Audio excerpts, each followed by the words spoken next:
The techniques that we teach are so easy to teach that they can be taught on the fly with a new student. I'm going to show you how right now. We're pretending that Janet is the new student, all the class is behind her, and everybody's doing the same thing at the same time. Okay, put your feet one shoulder width apart, bend your knees, take your left foot halfway in, so now you're a half shoulder width. Take a natural step forward, turn your front foot in just a little bit, turn your back foot off 45. Now sit down so you're in the center and you can feel your 50-50. Sit to the front a little bit, and sit to the back. And when we say sit, we mean sit by bending the knees and sit to the back and sit to the front. There you go, kind of back and forth. All right, take your elbows, bring them in. Now keep your elbows to your side, bring your hands up so your fingers can touch your temples. This is your guard position. So the right hand is blocking the right side of the body, the left hand is blocking the left side of the body. So it's very simple. We want to keep our guard up and keep it in close. Our first punch is called the jab. Now drop your hands. All power in martial arts and fighting and boxing and kickboxing comes from the hips. It comes from getting your body weight behind the technique. So I want you to push off the back foot and turn your shoulder towards your opponent, just like that. And back again, and give it a little bit of a snap. Pop that thing in there. Okay, elbows in, hands up again. Now as we execute that same motion with your body, we're going to extend the punch out and bring it straight back in.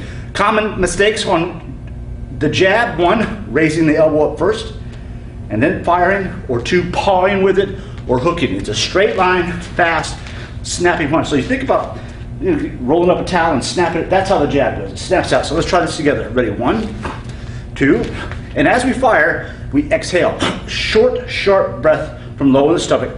That regulates our breathing, and if we get hit at the same time, the air's already gone, so it's difficult to get the wind knocked out of you. So we breathe out one punch. It looks just like this. Ready? Punch, punch, punch. Our second punch is the cross. It's the number 2 punch. The jab is the number 1 punch. Drop your hands again. I want you to think about maybe swinging a baseball bat or throwing a ball. You're going to pivot your back foot, push off, and turn your shoulder all the way back again. Now in the mirror, I want your left shoulder to actually disappear. Turn. Okay, now this time, sit forward on your front knee and back. Sit forward on your front knee and back. Now let's put them both together. We're going to sit down and turn. Sit down and turn. Sit down and turn. Good. Elbows in, hands up. Now all we do, that same body motion, we're just going to bang, drop the punch in. We want to keep our elbow in, not out. Don't let it flare out. Keep the elbow in and breathe out as you punch. Ready? Punch. And punch. Punch. This time I'm going to punch and freeze at the end of the punch. Ready? Punch and freeze.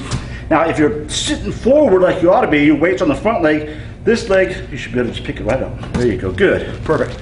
So we're not punching on our heels. We're sitting our weight into the punch. It's a combination of sitting down and turning. Let's do a couple more. Punch and punch. The next punch is the number 3 punch. We're going to do that same sitting action, but now we're going to sit on the back leg. So it's like pulling a rope. Turn your body and back. So we're going to pivot in this direction, back, pivot, and back. This time, pivot and sit in that back leg. Same thing, bang. Pivot and sit in the back leg. Okay, to throw the hook, imagine you have lines coming out from the side of your body. These are your body lines. Your punches never come outside, or rarely come outside the body line. So from here, all I'm going to do, put your hands up in a guard position. Now take your front hand and simply turn it over. That's it. Turn it over. Good. One more time, turn it over. And freeze. We'll reach a little bit towards a 90-degree angle bit. So we're going to put it all together now by turning and turning the punch over. So turn the body and hook. Turn the body and hook. There you go. Hook. Hook. Number 4 punch is the uppercut. It's very simple. I'm going to do the same twisting motion as in the cross, but it has a little scooping action to it. So I'm not going straight through. I'm just going to a little scoop. Then the punch does nothing but this.